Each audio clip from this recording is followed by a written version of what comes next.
नमस्कार दोस्तों, कल तक ऐसा फील हो रहा था कि अब ईरान, इजराइल, अमेरिका का युद्ध कहीं ना कहीं ठंडा होता दिखाई दे रहा है। पर आज सुबह ही ईरान ने अमेरिका के एक एयरबेस के ऊपर हमला कर दिया जो हिंद महासागर के अंदर स्थित है। यानी अब तक जो ये युद्ध चल रहा था ये केवल मिडिल ईस्ट के अंदर चल रहा था। पहली बार ये युद्ध मिडिल ईस्ट से बाहर जाता दिखाई दे रहा है। मतलब अब युद्ध का रूप कुछ और भी हो सकता है। साथ ही ट्रंप चचा की तरफ से अनाउंस किया जा रहा है कि अब युद्ध नहीं लड़ेंगे। उसके पीछे का रीजन क्या है उसके बारे में भी आज के इस वीडियो में हम चर्चा करेंगे। तो आइए जानते हैं आखिरकार हिंद महासागर के अंदर अमेरिका का ऐसा कौन सा एयरबेस है, अगर वो पूरी तरीके से उड़ जाता तो अमेरिका को कितना नुकसान हो सकता था। शुरुआत करते हैं आज की इस वीडियो की और जानते इस पूरी जानकारी को। मेरा नाम है अंजलि और मैं आप सभी का स्वागत करती हूँ एग्जाम नारी के यूट्यूब प्लेटफॉर्म पर। सबसे पहले आप जरा यहाँ पर देखिए, अभी कुछ मिनट पहले खबर निकल के आई और खबर इस प्रकार की है कि ईरान ने अभी हाल ही में हिंद महासागर के अंदर अमेरिका का जो एक एयरबेस है उसके ऊपर दो मिसाइलें दागी हैं और ये मिसाइलें कितनी लंबी दूरी तक गई हैं तो 3800 किलोमीटर से भी ज्यादा दूरी पर गई है। यानी अब यहां से आप अंदाजा लगा सकते हैं कि पूरी दुनिया में जो ईरान की मिसाइलों की रेंज सार्वजनिक की गई थी, अब तक आप सभी ने जरूर पढ़ा होगा कि ईरान के मिसाइलों की जो रेंज है वो केवल 2000 से 2500 है। और अब यहाँ पर पता चल रहा है कि वो मिसाइल ईरान से बेटे बेटे कहाँ दाग दी गई है, हिंद महासागर के इलाके में दाग दी गई, जो 4000 किलोमीटर का इलाका है। मतलब आप यहाँ साफ सुथरे शब्दों में समझ सकते हैं कि ईरान के पास में इससे भी ज्यादा लंबी दूरी की मिसाइलें मौजूद हो सकती हैं, क्योंकि अभी तक तो इसने केवल 2 ही मिसाइलें यहाँ से दागी हैं। अब 2 मिसाइल दागी, उनमें से एक मिसाइल तो रास्ते में ही फेल हो गई और दूसरी मिसाइल को SM-3 ने पूरी तरीके से तबाह कर दिया है। अब ये मिसाइल कहाँ दागी गई है, आप जरा इस वर्ल्ड मैप में नजर डालिए कि कहाँ हिंद महासागर के अंदर अमेरिका का एयरबेस मौजूद है। ये आपको मैप दिखाई दे रहा है जिसमें ये आपको दिखाई दे रहा होगा हमारा देश। हमारे देश से थोड़ा सा आगे चलेंगे तो ये रहा पाकिस्तान, इससे थोड़ा आगे चलेंगे तो ये रहा अफगानिस्तान और इससे थोड़ा सा आगे चलेंगे तो ये आपको दिखाई दे रहा होगा ईरान, है ना। ये आपको दिखाई दे रहा है ईरान। ईरान ने यहां से मिसाइल चलाई है, कहां, यहां, यानी कि भारत के दक्षिणतम छोर में मिसाइल चलाई है, जो कि कहां है, डियागो गार्सिया के अंदर मिसाइल चलाई है। अब ये डियागो गार्सिया क्या है और अमेरिका कहां रह गया और अमेरिका का एयरबेस यहां पर है, ये कुछ समझ में नहीं आ रहा है। आप सभी जानते हैं कि दुनिया भर में अब तक अगर सबसे ज्यादा एयरबेस किसी देश के मौजूद हैं तो वो अमेरिका के मौजूद हैं और इसी वजह से अमेरिका कई बार पछताता भी होगा। क्यों पछताता है आगे आपको खुद ट्रंप चचा बोलकर बताने वाले हैं। अब आप जरा देखिए, यहाँ पर जैसे ही मिसाइल यहाँ पर छोड़ी गई तो आपके माइंड में आ रहा होगा कि अरे यहाँ पे अमेरिका ने क्या लगा रखा है और ये अगर यहाँ पर अमेरिका का बेस है तो ये कब से उसके पास में है। इसकी कहानी बहुत पुरानी है, मैं आपको थोड़ा सा बताऊंगी क्योंकि डियागो गार्सिया के बारे में मैं ऑलरेडी एक वीडियो कर चुकी हूँ, उसके अंदर आपको इसकी पूरी डिटेल मिल जाएगी। अगर हम इसकी बात करें तो ये पहले एक समय में मॉरिशस का हुआ करता था और आज भी 2019 के अंदर भी मॉरिशस ने अंतर्राष्ट्रीय न्यायालय के अंदर आवाज उठा के बोला था कि मेरा एक बहुत बड़ा आइलैंड है जिसको एक समय में ब्रिटेन वालों ने छीन लिया था। आप सभी जानते हैं कि ब्रिटेन वालों ने पूरी दुनिया के 50 से ज्यादा देशों के ऊपर राज किया, हमारा देश भी उनका गुलाम रहा। तो ये ब्रिटेन वाले कहाँ पहुंच गए थे, मॉरिशस के अंदर पहुंच गए और मॉरिशस वालों को भी अपना गुलाम बनाया। जब मॉरिशस को आजाद करने की बारी आई तो इसे तो आजाद कर दिया, पर इसी का थोड़ी सी दूरी पर एक छोटा सा आइलैंड था जिसको अपने कब्जे में रख लिया और उसका फायदा भरपूर उठा रहा है ब्रिटेन। तो ब्रिटेन ने इसको ले लिया अपने कब्जे में और कुछ समय बाद अमेरिका वालों ने इससे मांगा तो इसको रेंट पर दे दिया, लीज पर दे दिया कि जमीन किसकी है वास्तविक में, मॉरिशस वालों की। हक कौन जता रहा है, ब्रिटेन बोल रहा है कि हमारा है और ब्रिटेन ने किराए पे किसको दे दिया, अमेरिका वालों को किराए पे दे दिया और अमेरिका वाले यहाँ पर आकर बैठ गए और वो यहाँ पर आकर बैठ गए जिसकी वजह से पूरे एशिया के ऊपर, पश्चिमी एशिया, पूर्वी एशिया, सब के ऊपर नजर बना के रखता है। हिंद महासागर में किसके जहाज निकल रहे हैं, क्या एक्टिविटी हो रही है, इसके ऊपर भी ये पूरी नजर बना के रखता है। अरे इसका तो बहुत ज्यादा उपयोग करता है अमेरिका। ये जो डियागो गार्सिया आपको दिखाई दे रहा है ना, यहीं से एक समय में अमेरिका ने क्या किया था, अफगानिस्तान के अंदर आप सभी को याद होगा तालिबानियों को लेकर ऑपरेशन किए थे। तो यहाँ से फाइटर जेट उड़कर गए थे और रातों रात यहाँ पर धमाका करके लौट आए। इसके अलावा अगर हम इराक की बात करें तो इराक के अंदर भी अमेरिका ने इसी जगह से ऑपरेशन किया।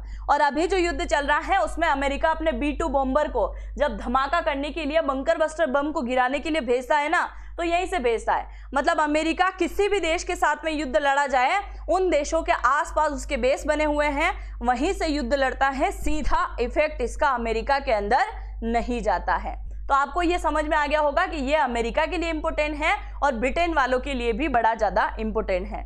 अगर मैं सीधी लैंग्वेज में कहूँ तो एशिया के ऊपर तो निगरानी करता ही है, हिंद महासागर के अंदर तो निगरानी करता ही है।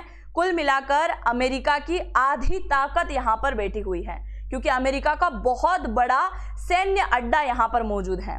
अगर हम इसी डिएगो गार्सिया को थोड़ा सा जूम करें तो ये कुछ इस प्रकार का दिखाई देगा। सीधी लैंग्वेज में कहूँ तो मिलिट्री बेस है, मिलिट्री शहर है। यहाँ पर केवल अमेरिका की सेना निवास करती है, वो सेना जो हर टाइम रेडी होती है कि कहीं पे भी जाकर मिलिट्री ऑपरेशन करवा दो। इसी वाले स्थान पर ये जो आपको दिखाई दे रहा है डिएगो गार्सिया, इसी पर एक बहुत बड़ा नेवल बेस बना रखा है। यहाँ पर अमेरिका की 70,000 से ज़्यादा सेना तैनात है। यहीं पर अमेरिका के भारी भरकम फाइटर जेट हैं, यानी कि B-2 बॉम्बर भी यहाँ पर तैनात कर रखा है। लंबी दूरी की मिसाइलें अमेरिका ने यहाँ रख रखी हैं, परमाणु हथियार तक यहाँ पर रख रखे हैं, रडार सिस्टम यहाँ पर लगा रखे हैं, GPS ट्रैकिंग, सैटेलाइट, हर प्रकार की सुविधा इसने यहाँ पर कर रखी है। और अब आप ये मान के चलिए कि अमेरिका के इस वाले इलाके में अगर ईरान की मिसाइल आकर गिर गई होती तो कितना भारी नुकसान हो गया होता। और अगर नुकसान हो गया होता तो अमेरिका यही सोच रहा होगा कि उस समय अगर यहाँ पर कोई मिसाइल गिर गई होती तो कितना नुकसान हो जाता।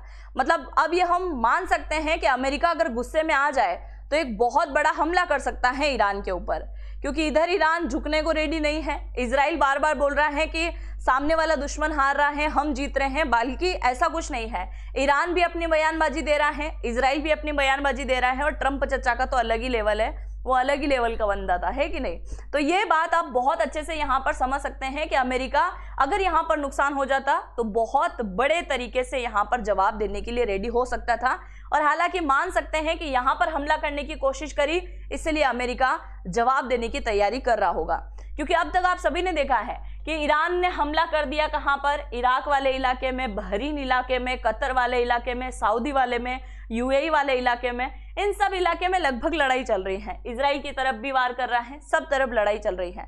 पर इन सारे देशों को छोड़कर अब हमला यहाँ तक हो रहा है, तो आप मान के चलिए कि एक बड़ा युद्ध लंबा खींचा जा सकता है। और अगर ये इससे बाहर जाके युद्ध लड़ रहा है तो ट्रंप चचा यहाँ कोई एक्शन ले सकता है। अब इतनी सारी चीजें तो देखने को मिल ही रही थी, पर ट्रंप चचा का एक नए प्रकार का बयान आना शुरू हो गया है। ट्रंप बोल रहा है कि भाई साहब अब तुम्हारे साथ में युद्ध नहीं लड़ सकते, ईरान का युद्ध अब पूरी तरीके से खत्म होगा। और हमने जो अभी तक मिलिट्री ऑपरेशन किया था, यानी कि इजराइल और अमेरिका वालों ने मिलकर जो मिलिट्री ऑपरेशन किया है, उसे भी अब हम यही खत्म करने की कोशिश कर रहे हैं, क्योंकि हमने जो लक्ष्य लिया था वो अब लगभग पूरा होता दिखाई दे रहा है। अब वास्तविक तरीके की अगर हम बात करें तो इनका लक्ष्य कुछ भी पूरा नहीं हुआ है, बल्कि इनके कई प्रकार के ऐसे रीजन हैं जिसकी वजह से ट्रंप ने अब बोल दिया है कि ठीक है अब युद्ध नहीं लड़ेंगे। अब 3 रीजन कौन कौन से हैं, एक एक करके मैं आपको रीजन बताने वाली हूँ। सबसे पहला रीजन, ट्रंप ने जब युद्ध की शुरुआत करी तो इसके मन में एक बहुत बड़ी बात थी कि अपने साथ में तो पूरे नाटो देश शामिल हैं। एक भी नाटो देश सामने नहीं आया। नाटो देशों ने जब पीछे कदम हटा लिए तो ट्रंप चचा बोल रहे हैं तुम लोग कायर हो, है ना, तुम केवल कागजी शेर हो, अगर तुम्हारा साथ अमेरिका नहीं देगा तो तुम कुछ भी नहीं हो। और हालांकि तुमने अमेरिका का साथ नहीं दिया, इसीलिए पूरी जिंदगी भर अमेरिका तुम्हें याद रखेगा। ये बात किसने बोली है? ट्रंप ने बोली। तो पहला रीजन युद्ध खत्म करने के लिए नाटो देश है, क्योंकि नाटो देशों ने साथ दिया ही नहीं है। दूसरा अगर हम बात करें तो पुतिन, कुछ दबी आवाज में ये बातें निकल के आ रही हैं और अमेरिकी मीडिया इस बात का खुलेआम जो है दावा कर रही है कि ईरान का खुलेआम कौन सपोर्ट कर रहा है? पुतिन सपोर्ट कर रहा है, रशिया सपोर्ट कर रहा है। अब ट्रंप चचा ने अभी हाल ही में पुतिन से बात करके बोला कि भाई साहब तुम जरा सपोर्ट ना करो, सही नहीं रहेगा। तो पुतिन ने बोला कि मैं तो सपोर्ट कर नहीं रहा हूं, और अगर आपको लग रहा है कि मैं सपोर्ट कर रहा हूं तो मैं केवल उतना ही सपोर्ट कर रहा हूं जितना आपने रशिया यूक्रेन युद्ध के दौरान यूक्रेन का किया था। तो आप इस बात को अच्छे से समझ सकते हैं कि ट्रंप ने जिस प्रकार से यूक्रेन वालों का साथ दिया, ठीक उसी प्रकार से आज रशिया किसका साथ दे रहा है? ईरान का साथ दे रहा है ना। जैसे को तैसा, ये आप ही का नियम है ना भाषा, आप क्या बोलते हो, रेसिप्रोकल, जैसे को तैसा। तो वही वाली चीजें अब कौन कर रहा है, पुतिन यहाँ पर करता दिखाई दे रहा है। और तीसरी सबसे बड़ी बात यह है, पैसों की कमी आती दिखाई दे रही है ट्रंप चचा के घर में। हो क्या रहा है, ट्रंप जो है ये मान के चल रहा है कि अमेरिका बड़ा पावरफुल है, पावरफुल तो था ही, पर नाटो तो साथ दे नहीं रहा है ना। अगर नाटो देश साथ दे रहे होते तो थोड़े थोड़े पैसे उनके सिरे भी डाल देते कि तुम भी निपटो थोड़ा सा, क्योंकि तुम्हारे इधर से भी मिसाइलें आ रही है। अब अमेरिका अकेले युद्ध लड़ रहा है, इधर इजराइल साथ दे रहा है, पूरा पैसा किसका खर्च हो रहा है, अमेरिका का खर्च हो रहा है। और अमेरिका पहले ही वर्ल्ड बैंक वालों के सिरे हैं, वर्ल्ड बैंक वालों ने बहुत सारे पैसे दे रखे हैं और इसी वजह से इसने पूरे दुनिया भर में नए नए प्रकार के एयरबेस बना रखे हैं। अब उन एयरबेस का खर्चा भी तो निकालना होता है, तो वर्ल्ड बैंक से और भी ज्यादा कर्जा ना लेना पड़ जाए, अमेरिका ज्यादा तरीके से डाउन ना चला जाए, इस वजह से भी एक बहुत बड़ा रीजन है। तीसरा सबसे बड़ा रीजन यह है कि अमेरिका का बहुत ज्यादा अभी तक खर्चा हो चुका है। लगभग अगर हम बात करें तो 1400 करोड़ से भी ज्यादा खर्चा जो है 1 से 2 दिन के अंदर हुआ था, शुरुआती जो युद्ध शुरू हुआ है उसके अंदर, है ना, इसके अंदर बहुत ज्यादा खर्चा हुआ है। और अब तक अमेरिका का करोड़ों डॉलर का जो है नुकसान हो चुका है। और इसके साथ साथ अमेरिका को यह भी डर लग रहा है कि आने वाले टाइम में अमेरिका के हथियार कोई भी खरीदना पसंद नहीं करेगा, क्योंकि अभी ईरान ने कई सारे हथियारों का सत्यानाश कर दिया है। कैसे हथियारों का सत्यानाश किया है, सबसे पहले आप जरा यहाँ पर देखिए, ये आपको दिखाई दे रहा है थार्ड सिस्टम। अब इस थार्ड सिस्टम को लेकर अमेरिका कई बार बोलते आया है कि अमेरिका का सबसे पावरफुल मिलिट्री एयरबेस सिस्टम जो है, अमेरिका का सबसे पावरफुल जो सिस्टम है वो कौन सा है, थार्ड सिस्टम है, जो कि एक तरफ झुका होता है, केवल एक ही तरफ से आने वाले जितने भी मिसाइल हो गई, ड्रोन हो गई हैं, फाइटर जेट हो गए, उनका शिकार ये कर सकता है। तो अमेरिका का सबसे पावरफुल एयर डिफेंस सिस्टम कौन सा है, थार्ड है। थार्ड जिसकी कीमत क्या है, 485 मिलियन, इतनी इसकी कीमत है। अब इसकी कीमत तो बहुत ज्यादा है, पर अमेरिका के जो सहयोगी देश है उन सबको इसने बांट रखा है। जैसे हम बात करते हैं जॉर्डन की, जॉर्डन को दे रखा है, सऊदी अरब को भी इसने दे रखा है, कई सारे देशों को दे रखा है। अभी हाल ही में ईरान ने क्या किया, एक साथ जो है 100 से भी ज्यादा मिसाइलें दाग दी, एक साथ 100 से भी ज्यादा मिसाइलें दागी। और इसका जो कंट्रोल था ना वो हो गया ओवरलोड, क्योंकि हर एक मिसाइल सिस्टम का एक सिस्टम होता है कि वो केवल इतने ही जो है हथियारों को ट्रैक कर सकता है और उन्हें हवा में मार सकता है। ईरान ने क्या किया, यहाँ पर 100 से ज्यादा मिसाइल और ड्रोन सिस्टम को एक साथ भेज दिया, ये ओवरलोड हुआ और उसके बाद मिसाइलें एकदम से आकर गिरी इसके ऊपर और ये पूरी तरीके से तहस नहस हो गया, फूट गया। मतलब इसके सामने आज भी S-400 बहुत ज्यादा पावरफुल दिखाई दे रहा है, ये पूरी तरीके से फेल हो गया। दूसरा, मिडिल ईस्ट देशों के अंदर थार्ड के अलावा पैट्रियट को भी यहाँ पर तैनात कर रखा है, जो कि अमेरिका का दूसरा एयर डिफेंस सिस्टम है, उसे भी यहाँ पर पूरी तरीके से तहस नहस कर दिया गया और यह पूरी तरीके से फूट गया। तो ये डर अमेरिका को सता रहा होगा, स्वाभाविक है। दूसरा, F-35 का जुलूस पहले इंडियन आर्मी निकाल चुकी है। आप सभी जानते हैं कि अभी ऑपरेशन सिंदूर चला था, उस दौरान भी पाकिस्तान ने F-35 का यूज किया और उनके पूरे हैंगर ही उड़ा दिए थे, है ना। अब हैंगर उड़ गए थे, वो बात तो दबा ली इन्होंने, पर अब इस बार क्या होने वाला है, क्योंकि ईरान वालों ने F-35 को पूरी तरीके से फोड़ा भी और उसका एक वीडियो क्लिप जो है पूरी तरीके से वायरल भी कर दिया। तो F-35 को यहाँ पर पूरी तरीके से तहस नहस कर दिया। MQ-9 रैप्टर भी पूरी तरीके से गिरा दिया, और वो भी 1-2 नहीं बल्कि 10, पूरे के पूरे 10 गिराए हैं। और अमेरिका का कई संख्या में ड्रोन सिस्टम को भी यहाँ पर फोड़ दिया, मतलब ड्रोन भी यहाँ पर गिरा दिए गए। तो अमेरिका के कई सारे हथियार जो है लगातार गिर रहे हैं। हालांकि अगर दो देश आपस में लड़ाते हैं तो हथियार गिरते हैं, स्वाभाविक है, पर अमेरिका के माइंड में यही चल रहा है कि ईरान के सामने हमारे हथियार गिर रहे हैं, और जब हमारे हथियार गिरेंगे तो फिर हमारे हथियार कौन खरीदेगा, क्योंकि अब तक पूरी दुनिया में यही तो छवि जा रही है कि अमेरिका के हथियार सबसे ज्यादा पावरफुल हैं और किसी देश के हैं ही नहीं। तो इस वजह से अमेरिका युद्ध रोकना चाहता है। पहला, पैसे ज्यादा खर्च हो चुके हैं, नाटो देश साथ नहीं दे रहे हैं। तीसरा, हथियारों का जुलूस भी बहुत बुरी तरीके से निकल रहा है। अब तक अगर हम अमेरिका की बात करें तो 16,000 करोड़ रुपए फूंक चुका है अमेरिका, मतलब सुपर पावर दिखाने के चक्कर में ये सारी चीजें हो चुकी हैं। दूसरी तरफ आप सभी जानते हैं कि हॉर्मुज से तेल नहीं निकल रहा है, जिसकी वजह से ट्रंप चचा बड़े मेहरबान हो रहे हैं और वो बोल रहे हैं कि चलो ईरान के ऊपर जो प्रतिबंध लगा हुआ है 30 दिन का, उसे हम हटा देंगे। इतने अच्छे भी नहीं है बुढ़ऊ चच्चा जितना दिखाने की कोशिश कर रहे हैं। आप सभी को मैं बता दूं कि ईरान के ऊपर 1500 से लेकर 1700 प्रकार के नए प्रकार के प्रतिबंध लगा रखे हैं अमेरिका ने। और जब इतने प्रतिबंध लगे हुए हैं तो अभी 30 दिन के प्रतिबंध छोड़ने के पीछे कोई तो चाल होगी, है ना। ऐसा तो हो नहीं सकता है कि भाई ईरान वालों को देखकर लग रहा है नहीं अब तो ईरान वाले अच्छे लग रहे हैं इसलिए एक काम करते हैं थोड़ा सा टैक्स फ्री कर देते हैं, छूट दे देते हैं। ऐसा नहीं है, यहाँ पर अमेरिका को किसी प्रकार का फायदा दिखाई दे रहा है और इसी वजह से अमेरिका ने 30 दिन का प्रतिबंध इनसे हटा दिया है ताकि दुनिया भर के जो भी जहाज फंसे हुए हैं वो भी यहाँ से आसानी से निकल जाए। बाकी आपको क्या लगता है कि अगर ये युद्ध लंबा चलता तो क्या हो जाता, और अगर अभी जो हमला किया है डियागो गार्सिया के ऊपर उसे लेकर आप क्या सोचते हैं? क्या अमेरिका पलटवार की तैयारी कर रहा है, या फिर जिस प्रकार से चीजें सामने निकल के आ रही हैं कि ट्रंप चचा हाथ जोड़ते दिख रहे हैं कि भाई साहब बख्श दो अब युद्ध नहीं होगा। आप जो भी सोचते हैं अपनी राय को जरूर से कमेंट सेक्शन में लिखिएगा, क्योंकि ईरान के अंदर भी काफी ज्यादा नुकसान हो चुका है। ईरान की परमाणु शक्ति पूरी तरीके से खत्म हो गई, मिसाइल बना नहीं सकता नहीं क्योंकि पूरी फैक्ट्रियां उड़ा दी हैं, पूरे ड्रोन सिस्टम तबाह कर दिए हैं, 40 से ज़्यादा लीडर मारे जा चुके हैं। तो बहुत ज़्यादा नुकसान हुआ है ईरान के अंदर, और ईरान के पास अब इतना पैसा भी नहीं बचा हुआ है कि नए प्रकार की मिसाइलें वो बनाता रहे।